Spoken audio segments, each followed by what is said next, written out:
Hello everyone. This is the second video on some updates we have for you guys. This one is dealing with some email security and some fraudulent emails that we've kind of been watching over the last 3 to 6 months.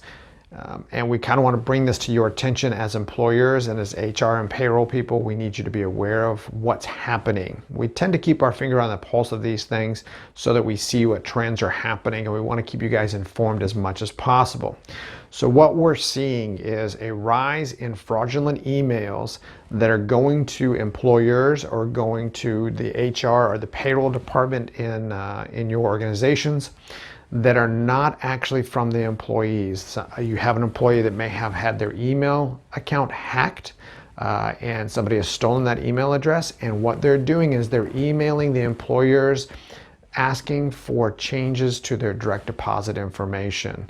The employer, the HR professional, just is trusting that that is who they say they are. They're emailing a direct deposit authorization form to the email address.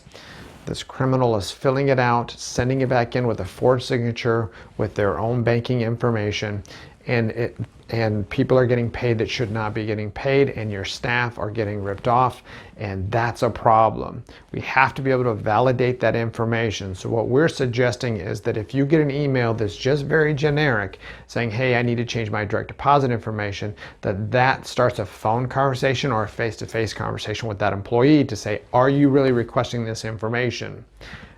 If not, then we need to check into your email and see what's going on there.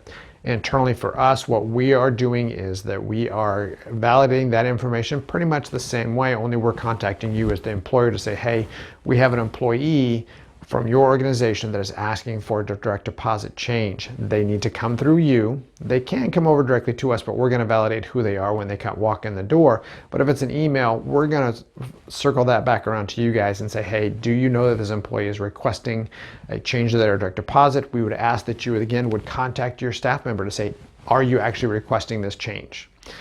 That's our best line of defense on our end. We would ask that you would do the same thing on your end.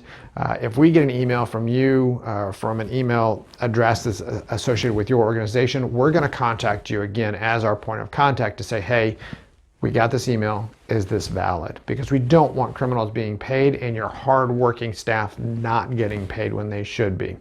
Nobody wins in that situation. So again, we're seeing a rise in this over the last 3 to 6 months. We want you guys to be aware of that as employers as well.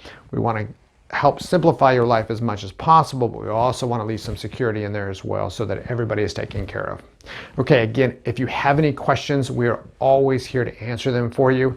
We're always willing and we desire to talk to you guys to help wherever we can. So reach out to us if you have questions on that. And also if you have questions on the direct deposit changes on those policies as well. So we appreciate you guys. We appreciate the relationship. We appreciate your trust. And we look forward to working with you guys in the future. Thanks and take care.